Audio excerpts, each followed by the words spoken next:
देव के अत्यंत गोपनीय और दुर्लभ मंत्र हैं, जिन मंत्रों में से आज हम आपको एक ऐसा मंत्र बताने जा रहे हैं जिस मंत्र के नियमित 108 बार जाप करने मात्र से ही सभी प्रकार के रोग और नकारात्मक ऊर्जा समाप्त होती है।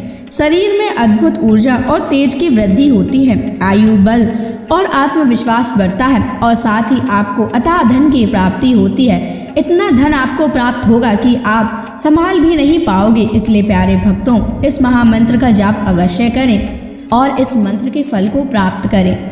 यह मंत्र बहुत ही शक्तिशाली और प्रभावशाली मंत्र है। इस मंत्र का प्रभाव आपको तुरंत ही दिखाई देने लगेगा। आप जब भी इस महामंत्र का जाप करें तो इस वीडियो को अपने मोबाइल फ़ोन पर या स्पीकर पर चला लें, ताकि आप बिना किसी विघ्न के इस महामंत्र का जाप ध्यानपूर्वक कर सकें। बस आपको इस वीडियो को अपने मोबाइल फ़ोन पर या स्पीकर पर चलाकर अपनी दुकान, ऑफिस या घर में छोड़ देना है। ऐसा करने से भी आपको सूर्य देव की असीम कृपा प्राप्त होगी। और अगर आप सूर्य देव का आशीर्वाद प्राप्त करना चाहते हैं तो इस वीडियो को लाइक और चैनल को सब्सक्राइब जरूर कर दीजिए और कमेंट बॉक्स में जय श्री सूर्य देव अवश्य लिख दीजिए। तो चलिए भक्तों, मंत्र का जाप करना प्रारंभ करते हैं। ओम आदित्याय विद्महे प्रभाकराय धीमहि तन्नो सूर्यः प्रचोदयात्। ओम आदित्याय विद्महे प्रभाकराय धीमहि तन्नो सूर्यः प्रचोदयात्। ओम आदित्याय विद्महे प्रभाकराय धीमहि तन्नो सूर्यः प्रचोदयात्।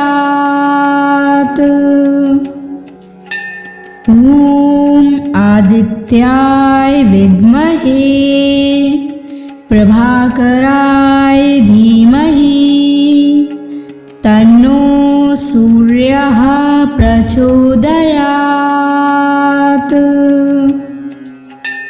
ओम आदित्याय विद्महे प्रभाकराय धीमहि तन्नो सूर्यः प्रचोदयात्।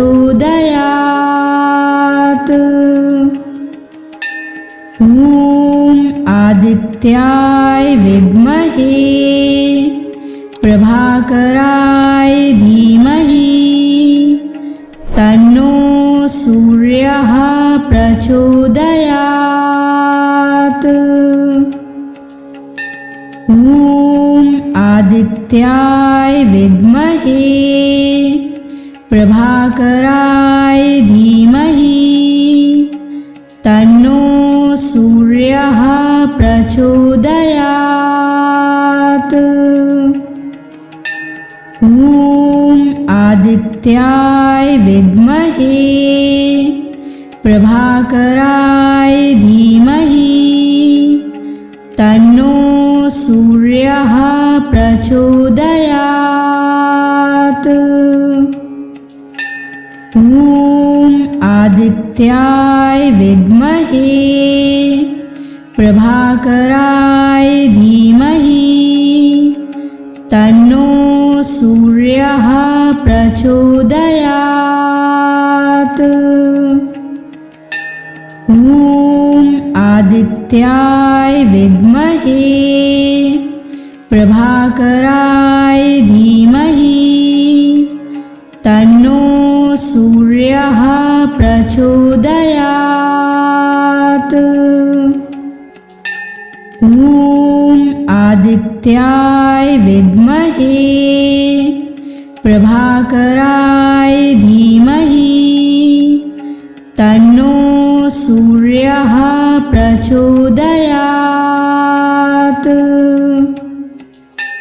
ओम आदित्याय विद्महे प्रभाकराय धीमहि तन्नो सूर्यः प्रचोदयात्।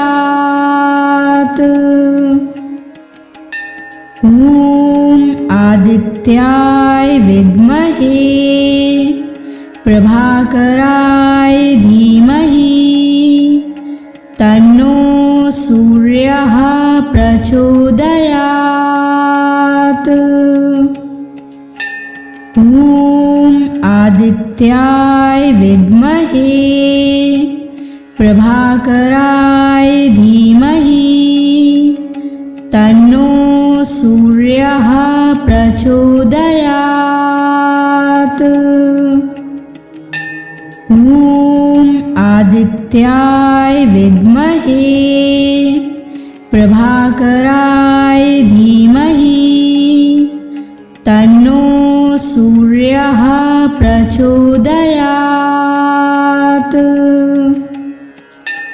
ॐ आदित्याय विद्महे प्रभाकराय धीमहि तन्नो सूर्यः प्रचोदयात्। ॐ आदित्याय विद्महे प्रभाकराय धीमहि तन्नो सूर्यः प्रचोदयात्। ॐ आदित्याय विद्महे प्रभाकराय धीमहि तन्नो सूर्यः प्रचोदयात्। ॐ आदित्याय विद्महे प्रभाकराय धीमहि तन्नो सूर्यः प्रचोदयात्। ॐ आदित्याय विद्महे प्रभाकराय धीमहि तन्नो सूर्यः प्रचोदयात्। ॐ आदित्याय विद्महे प्रभाकराय धीमहि तन्नो सूर्यः प्रचोदयात्। ॐ आदित्याय विद्महे प्रभाकराय धीमहि तन्नो सूर्यः प्रचोदयात्। ॐ आदित्याय विद्महे प्रभाकराय धीमहि तन्नो सूर्यः प्रचोदयात्। ॐ आदित्याय विद्महे प्रभाकराय धीमहि तन्नो सूर्यः प्रचोदयात्। ॐ आदित्याय विद्महे प्रभाकराय धीमहि तन्नो सूर्यः प्रचोदयात्। ॐ आदित्याय विद्महे प्रभाकराय धीमहि तन्नो सूर्यः प्रचोदयात्। ॐ आदित्याय विद्महे प्रभाकराय धीमहि तन्नो सूर्यः प्रचोदयात्। ॐ आदित्याय विद्महे प्रभाकराय धीमहि तन्नो सूर्यः प्रचोदयात्। ॐ आदित्याय विद्महे प्रभाकराय धीमहि तन्नो सूर्यः प्रचोदयात्। ॐ आदित्याय विद्महे प्रभाकराय धीमहि तन्नो सूर्यः प्रचोदयात्। ॐ आदित्याय विद्महे प्रभाकराय धीमहि तन्नो सूर्यः प्रचोदयात्। ॐ आदित्याय विद्महे प्रभाकराय धीमहि तन्नो सूर्यः प्रचोदयात्। ॐ आदित्याय विद्महे प्रभाकराय धीमहि तन्नो सूर्यः प्रचोदयात्। ॐ आदित्याय विद्महे प्रभाकराय धीमहि तन्नो सूर्यः प्रचोदयात्। ॐ आदित्याय विद्महे प्रभाकराय धीमहि तन्नो सूर्यः प्रचोदयात्। ॐ आदित्याय विद्महे प्रभाकराय धीमहि तन्नो सूर्यः प्रचोदयात्। ॐ आदित्याय विद्महे प्रभाकराय धीमहि तन्नो सूर्यः प्रचोदयात्।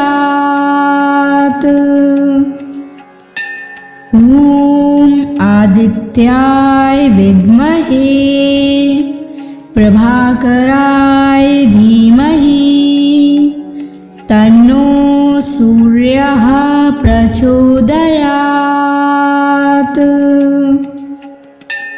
ॐ आदित्याय विद्महे प्रभाकराय धीमहि तन्नो सूर्यः प्रचोदयात्। ॐ आदित्याय विद्महे प्रभाकराय धीमहि तन्नो सूर्यः प्रचोदयात्। ॐ आदित्याय विद्महे प्रभाकराय धीमहि तन्नो सूर्यः प्रचोदयात्।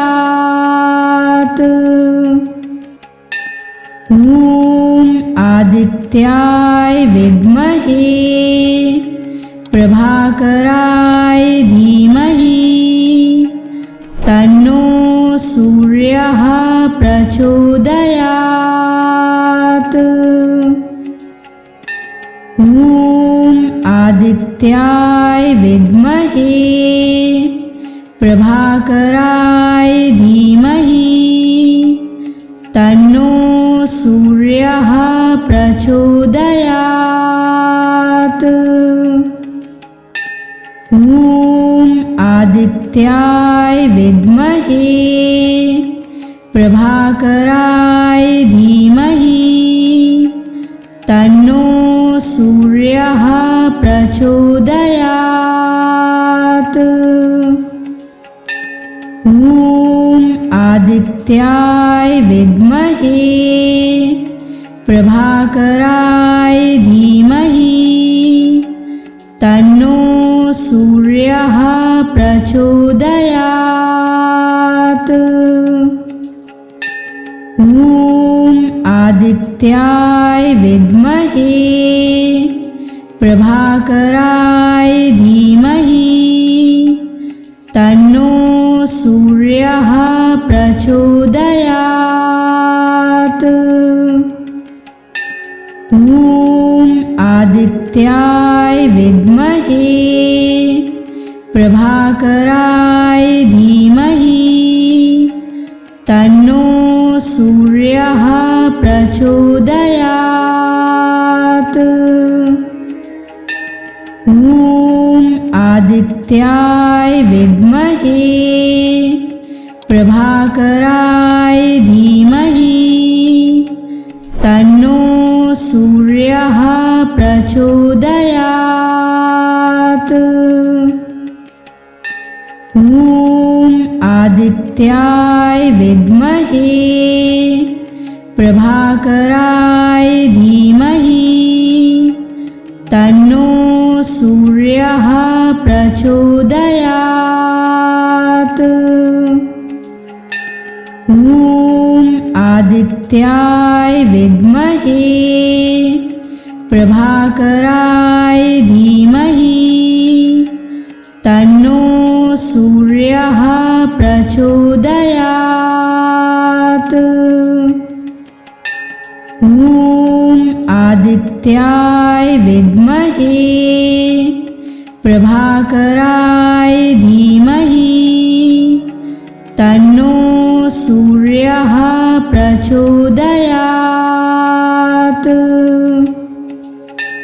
ॐ आदित्याय विद्महे प्रभाकराय धीमहि तन्नो सूर्यः प्रचोदयात्। ॐ आदित्याय विद्महे प्रभाकराय धीमहि तन्नो सूर्यः प्रचोदयात्। ॐ आदित्याय विद्महे प्रभाकराय धीमहि तन्नो सूर्यः प्रचोदयात्। ॐ आदित्याय विद्महे प्रभाकराय धीमहि तन्नो सूर्यः प्रचोदयात्। ॐ आदित्याय विद्महे प्रभाकराय धीमहि तन्नो सूर्यः प्रचोदयात्।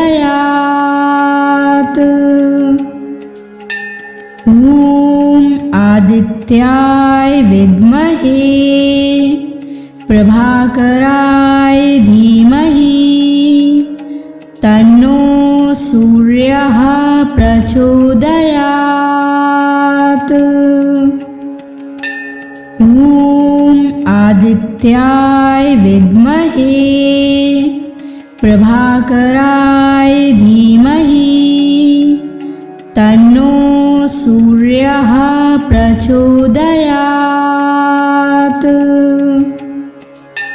ॐ आदित्याय विद्महे प्रभाकराय धीमहि तन्नो सूर्यः प्रचोदयात्। ॐ आदित्याय विद्महे प्रभाकराय धीमहि तन्नो सूर्यः प्रचोदयात्। ॐ आदित्याय विद्महे प्रभाकराय धीमहि तन्नो सूर्यः प्रचोदयात्।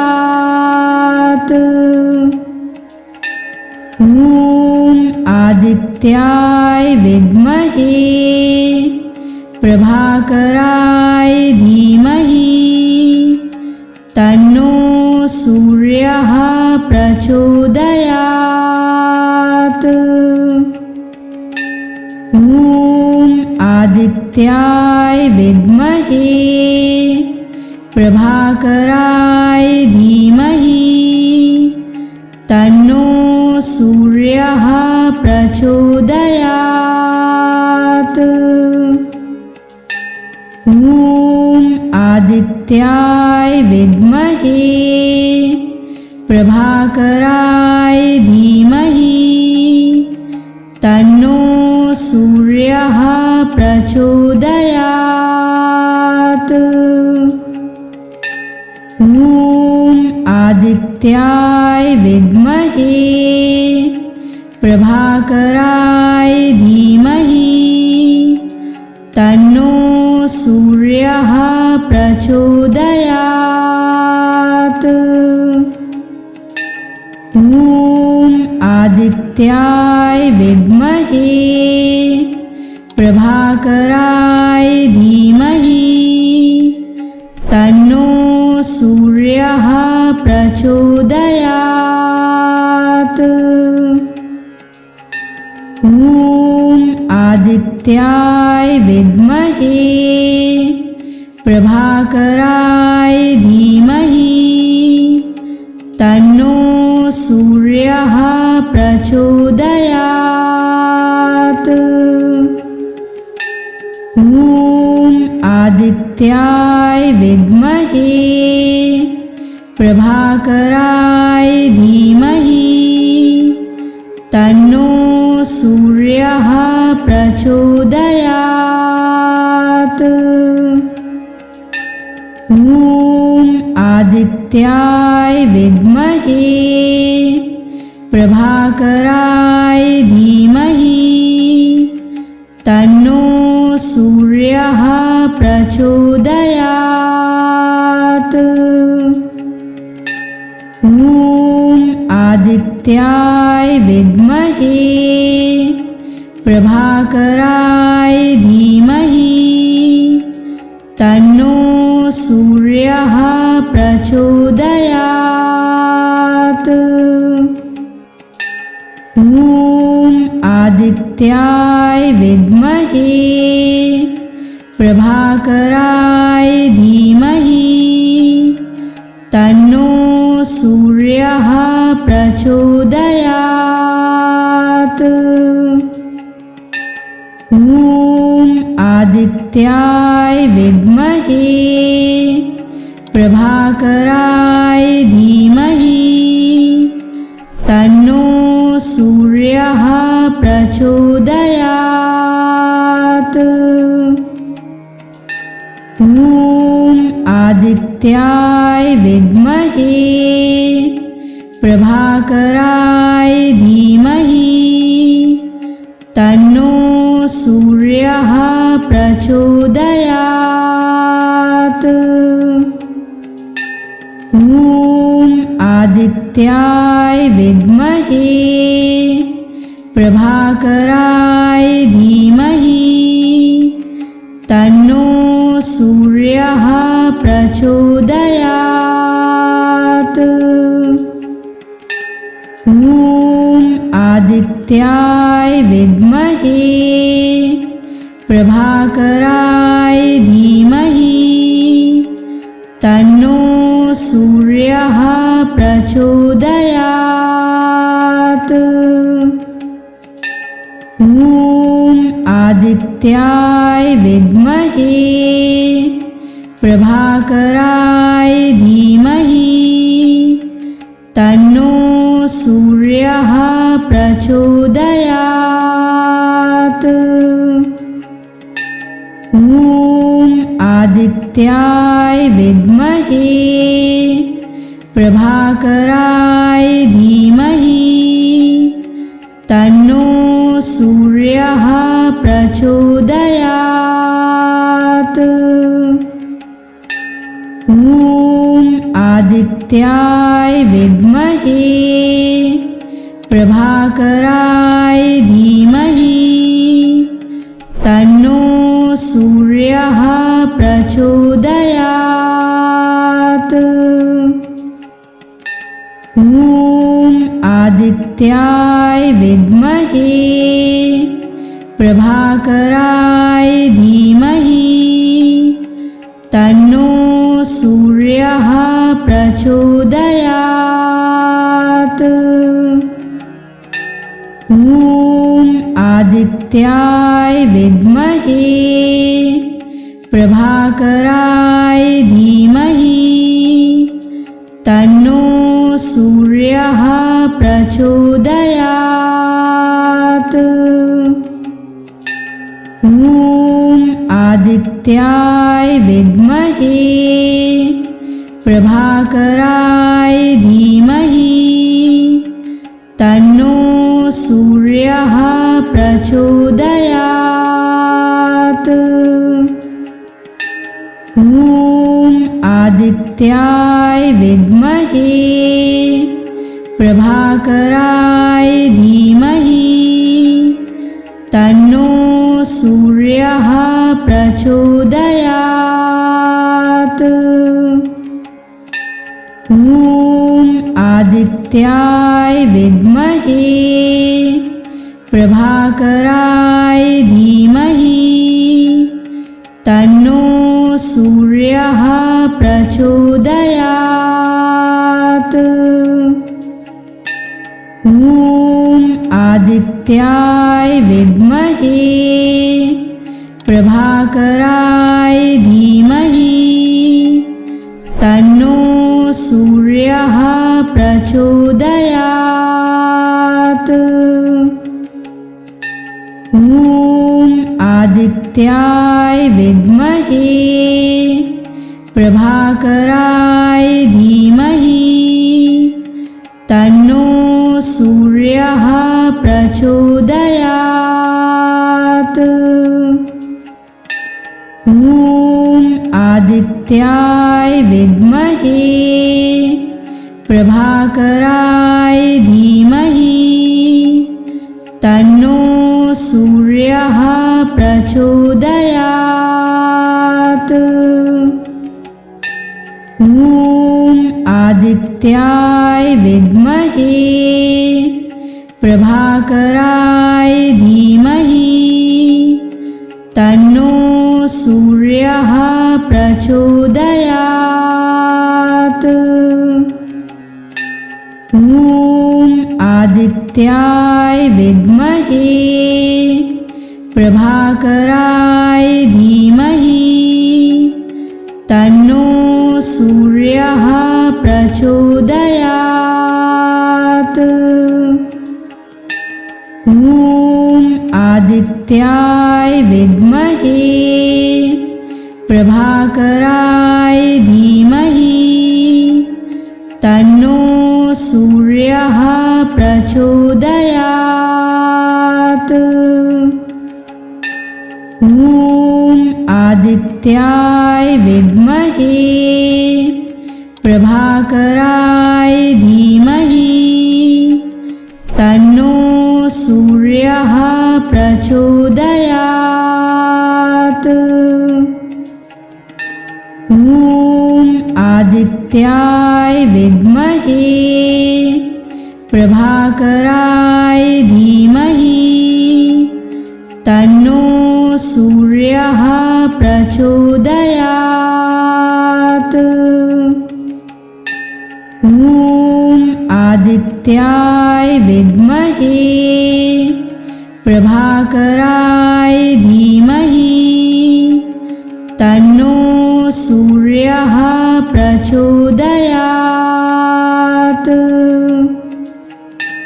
ॐ आदित्याय विद्महे प्रभाकराय धीमहि तन्नो सूर्यः प्रचोदयात्। ॐ आदित्याय विद्महे प्रभाकराय धीमहि तन्नो सूर्यः प्रचोदयात्। ॐ आदित्याय विद्महे प्रभाकराय धीमहि तन्नो सूर्यः प्रचोदयात्। ॐ आदित्याय विद्महे प्रभाकराय धीमहि तन्नो सूर्यः प्रचोदयात्।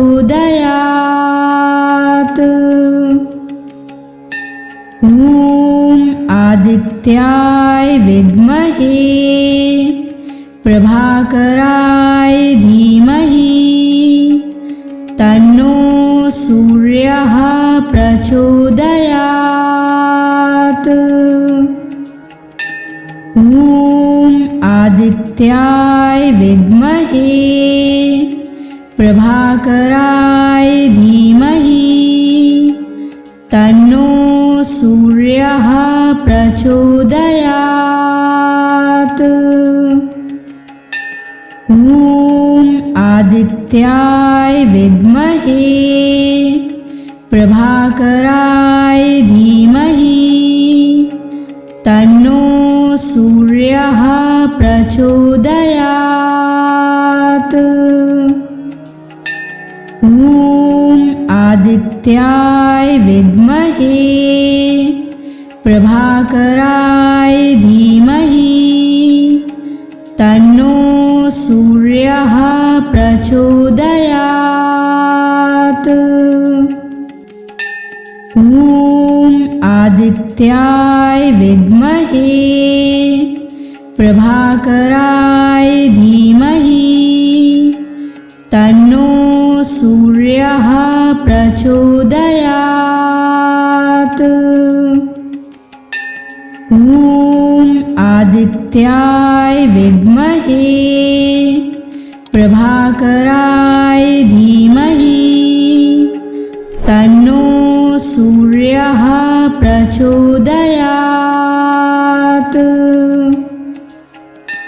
ॐ आदित्याय विद्महे प्रभाकराय धीमहि तन्नो सूर्यः प्रचोदयात्।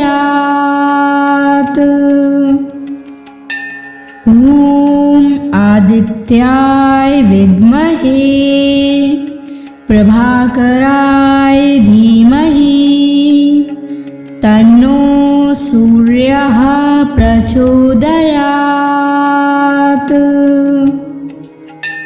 ॐ आदित्याय विद्महे प्रभाकराय धीमहि तन्नो सूर्यः प्रचोदयात्। ॐ आदित्याय विद्महे प्रभाकराय धीमहि तन्नो सूर्यः प्रचोदयात्। ॐ आदित्याय विद्महे प्रभाकराय धीमहि तन्नो सूर्यः प्रचोदयात्।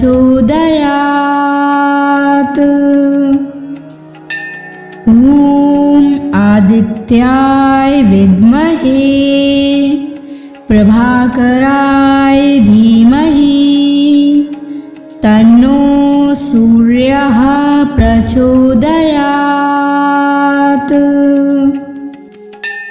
ॐ आदित्याय विद्महे प्रभाकराय धीमहि तन्नो सूर्यः प्रचोदयात्। ॐ आदित्याय विद्महे प्रभाकराय धीमहि तन्नो सूर्यः प्रचोदयात्। ॐ आदित्याय विद्महे प्रभाकराय धीमहि तन्नो सूर्यः प्रचोदयात्। ॐ आदित्याय विद्महे प्रभाकराय धीमहि तन्नो सूर्यः प्रचोदयात्। ॐ आदित्याय विद्महे प्रभाकराय धीमहि तन्नो सूर्यः प्रचोदयात्। ॐ आदित्याय विद्महे प्रभाकराय धीमहि तन्नो सूर्यः प्रचोदयात्। ॐ आदित्याय विद्महे प्रभाकराय धीमहि तन्नो सूर्यः प्रचोदयात्। ॐ आदित्याय विद्महे प्रभाकराय धीमहि तन्नो सूर्यः प्रचोदयात्। ॐ आदित्याय विद्महे प्रभाकराय धीमहि तन्नो सूर्यः प्रचोदयात्। ॐ आदित्याय विद्महे प्रभाकराय धीमहि तन्नो सूर्यः प्रचोदयात्। ॐ आदित्याय विद्महे प्रभाकराय धीमहि तन्नो सूर्यः प्रचोदयात्। ॐ आदित्याय विद्महे प्रभाकराय धीमहि तन्नो सूर्यः प्रचोदयात्। ॐ आदित्याय विद्महे प्रभाकराय धीमहि तन्नो सूर्यः प्रचोदयात्। ॐ आदित्याय विद्महे प्रभाकराय धीमहि तन्नो सूर्यः प्रचोदयात्। ॐ आदित्याय विद्महे प्रभाकराय धीमहि तन्नो सूर्यः प्रचोदयात्।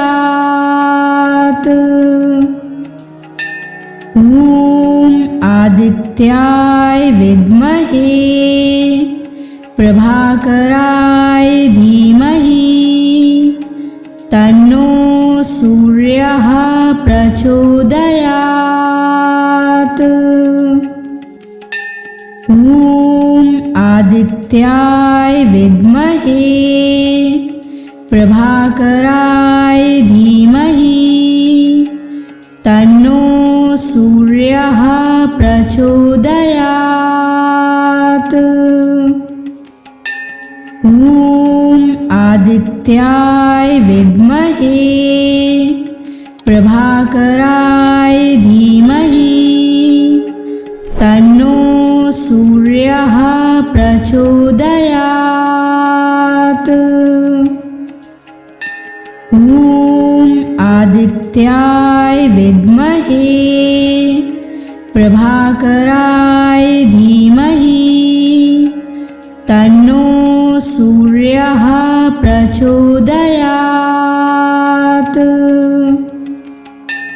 ॐ आदित्याय विद्महे प्रभाकराय धीमहि तन्नो सूर्यः प्रचोदयात्। ॐ आदित्याय विद्महे प्रभाकराय धीमहि तन्नो सूर्यः प्रचोदयात्।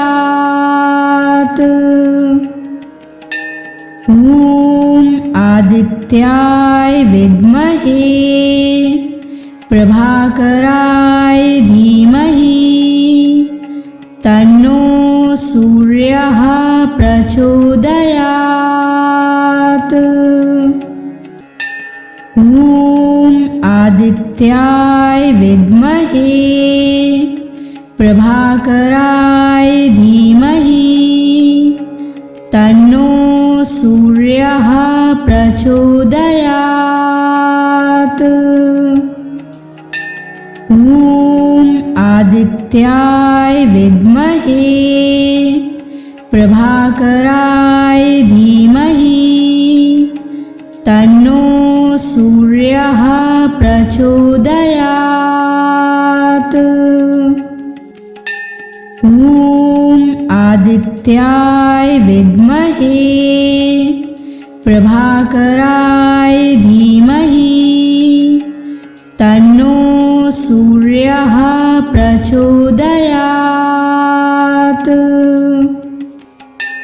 ॐ आदित्याय विद्महे प्रभाकराय धीमहि तन्नो सूर्यः प्रचोदयात्।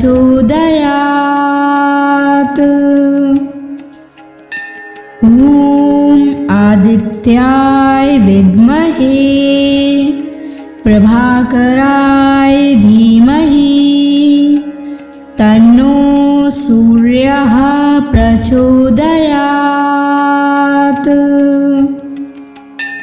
ॐ आदित्याय विद्महे प्रभाकराय धीमहि तन्नो सूर्यः प्रचोदयात्। ॐ आदित्याय विद्महे प्रभाकराय धीमहि तन्नो सूर्यः प्रचोदयात्। ॐ आदित्याय विद्महे प्रभाकराय धीमहि तन्नो सूर्यः प्रचोदयात्। ॐ आदित्याय विद्महे प्रभाकराय धीमहि तन्नो सूर्यः प्रचोदयात्। ॐ आदित्याय विद्महे प्रभाकराय धीमहि तन्नो सूर्यः प्रचोदयात्। ॐ आदित्याय विद्महे प्रभाकराय धीमहि तन्नो सूर्यः प्रचोदयात्। ॐ आदित्याय विद्महे प्रभाकराय धीमहि तन्नो सूर्यः प्रचोदयात्। ॐ आदित्याय विद्महे प्रभाकराय धीमहि तन्नो सूर्यः प्रचोदयात्। ॐ आदित्याय विद्महे प्रभाकराय धीमहि तन्नो सूर्यः प्रचोदयात्। ॐ आदित्याय विद्महे प्रभाकराय धीमहि तन्नो सूर्यः प्रचोदयात्। ॐ आदित्याय विद्महे प्रभाकराय धीमहि तन्नो सूर्यः प्रचोदयात्। ॐ आदित्याय विद्महे प्रभाकराय धीमहि तन्नो सूर्यः प्रचोदयात्। ॐ आदित्याय विद्महे प्रभाकराय धीमहि तन्नो सूर्यः प्रचोदयात्। ॐ आदित्याय विद्महे प्रभाकराय धीमहि तन्नो सूर्यः प्रचोदयात्। ॐ आदित्याय विद्महे प्रभाकराय धीमहि तन्नो सूर्यः प्रचोदयात्।